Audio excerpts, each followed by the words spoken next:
it in a movie. You might have had your grandparents tell you this story for a bedtime story. You might have heard it in a worship service. You might have seen it on television. This is the 30th time that I'll have told this story here at Washington Cathedral. We've tried it many different ways. We've tried it with drama. I think for 4 or 5 years in a row, we had a catastrophe take place in our drama, and we had to call the fire department here for 4 or 5 years in a row. So we count any service that the fire department doesn't come to a good service. But I just want to tell you this story just like I would tell my grandchildren. My grandson is sitting on the front row, and how I continue to tell this story, that it's not just a story, it's my story. You know, this is 30 times telling this story. It started that I would move here with my wife Jackie to start this church. When I was a young man, I was playing in a football game. I was a football player in those days. And there was a man that was Chinese, Paul Shen. He saw the game. He didn't speak English, but he was playing with his son George, who is my friend. Afterwards, George translated for us. And Paul Shen told me that he was from Taiwan. He said that he had a vision from Jesus that Tim White was going to move to Redmond, Washington, which I had never heard of before, even though I lived in the Tri-Cities in eastern Washington, and start a great caring network for many nations, for many languages. And I didn't know quite what to think of that vision, but I shared it again with someone that I invited to come to this service, because originally I had this idea that we'd have all of our congregations here. There'd be translation going on all over the place. When we sing songs, we'd all be singing in our own languages. And when I introduced that to the staff, they didn't think like it was such a great idea, because they see the problems and the challenges. Fortunately, I'd asked the choir to be practicing the Alleluia chorus. So when I said, we're going to have this crazy idea, we're going to have Brazilians here singing in Portuguese. We're going to have Hispanics here singing in Spanish. And I went on and I thought we'd have all of our congregations here. It's going to be this crazy service, and people are going to sense the Spirit of God here. They were saying, well, that presents a lot of logistical problems. But the choir was practicing, and I said, no, I think it's God's idea. Also, I heard, King of kings, Lord of lords, Alleluia, Alleluia. And it seemed like every time I presented an idea, the choir was practicing and singing that song. Yeah, much better than I was just singing it, in fact. When I tell this story, and I'm just going to lead into Ray sharing how this can become your story, I'm thinking of all the memorial services that we've conducted this year and for the last 30 years, for the last 40 years for me being a pastor. And many of the people sitting here, people who have lost their father, little kids, people who have lost their babies, their husbands, their wives, their brothers, their sisters. And we've tried to minister to them at the time, but it just seems too good to be true. That God had a better idea than death. And that on Easter Sunday, thousands of years ago, Jesus Christ, the only begotten Son of God, conquered death once and for all. It's a story that's been told in every language, and every atheist, every agnostic, every person in every religion has a different take on this story, but it's a well-known story. When I was a little boy, my grandfather passed away, who was my hero, my Grandpa Saunders, and he had the best job any grandpa could ever have. He was the engineer on the Union Pacific Railroad, and so he could take his grandchildren and sit them on his lap, and we could toot the horn on a real train, and we could drive it. And when he died of a heart attack, it was like the whole world was pressing in upon us, upon me personally. I couldn't imagine life without my Grandpa Saunders. I couldn't understand death at that young age. Well, he was a great questioner, and a great thinker. And he was good friends with my other grandparents, Floyd and Ione White, who were Methodist pastors. Their little country Methodist church, some of the ranchers in their church got together and sent them on the trip of a lifetime to Israel, to the Holy Land, to see what they've been preaching about all the time. For each of their grandchildren, they brought us back probably the most typical gift that you would bring back from Israel, a little Bible made out of olive trees, because the olive trees are as old as the time of Jesus. They're the same trees that Jesus knelt by and prayed. And it just made it seem that much closer in history.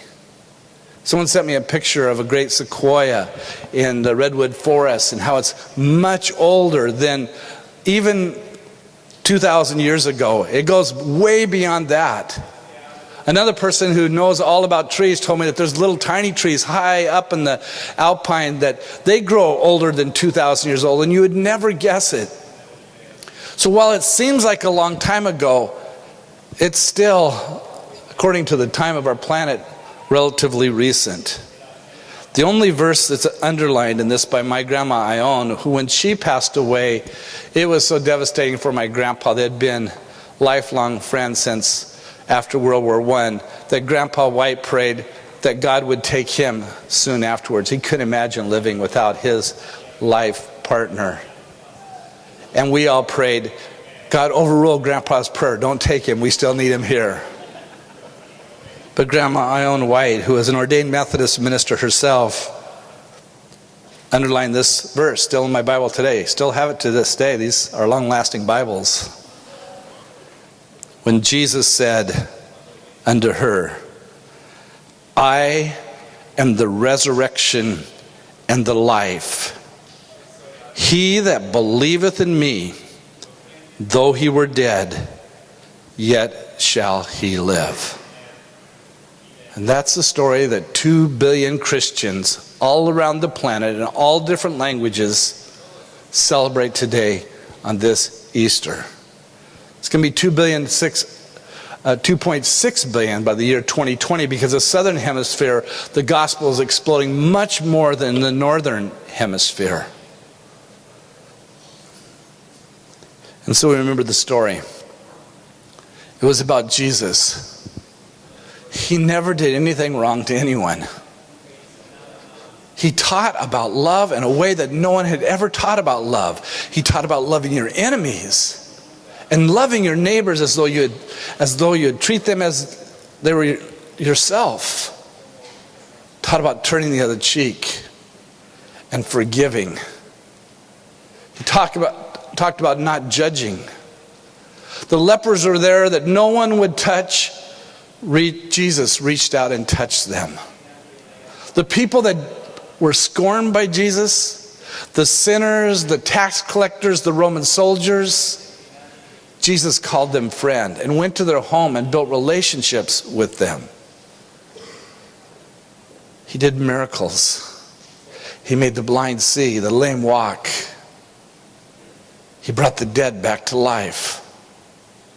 And everyone hoped that he was the fulfillment of the prophecy for hundreds of years that the Messiah had come. And when he entered Jerusalem on Holy Week, about 100,000 people that were celebrating the Passover, which meant that the punishment that we deserved passed over us because of God's love. And Jesus came, and people threw down their coats and they waved their palms in the air, not these palms, but palms from trees, and said, Hosanna in the highest, blessed is he who comes in the name of the Lord. And he entered that gate that had been prophesied that the King of Kings and the Lord of Lords would come to. And he went to the temple, which he said, my temple shall be a house of prayer. And the 12 men that he poured his life into, 11 of them betrayed him. Judas betrayed him for 30 pieces of silver. Peter, the strong man, denied him 3 times. And Jesus was tried before everyone. And they asked the people, do you want Jesus or do you want Barabbas, the revolutionary? Do you want this Messiah with his kingdom of love, or do you want this violent revolutionary? And the people yelled out, give us Barabbas! And so Jesus was beaten, and he was tortured, and he was spat upon, and he was made fun of for the things that he had taught although he had never done anything wrong to anyone. And he had made it clear in his teaching that he was going to die for us, that God loved the world, that he sent his only begotten Son. God loved the ones that no one would love, even when you couldn't love yourself. And so they watched him outside the city, nailed to a cross. And he yelled out, "Father, forgive them, for they know not what they do." And even the tough Roman centurion, who had seen death and battle and crucifixion many times, had to say, "This man must truly be the Son of God." Strange thing about death that I found through the years, being around it all the time, is that life goes on. So there's probably still the sounds of the city going on, people still going to work, while this high drama was taking place of Jesus dying on the cross. Once for many, for us, for me, that we somehow miraculously could be transformed. At the foot of the cross, we're weeping his mother, who raised her probably much of her life as a single mom. And you know how close single moms get to their children. And next to her was the bravest disciple, or the most loving disciple, John the Beloved. And Jesus made a fractured humanity, a family, like he'd prayed in the high priestly prayer of Christ, that all of us would be one family. None of us would be alone. Rich and poor, black and white, Portuguese and Spanish and Korean and Chinese. Every language group, Native American and not so Native American. All of us together as one family because of this great act of love. And so he said, "Mary, there's your new son. John, there's your new mother." And then he cried out, "It is finished."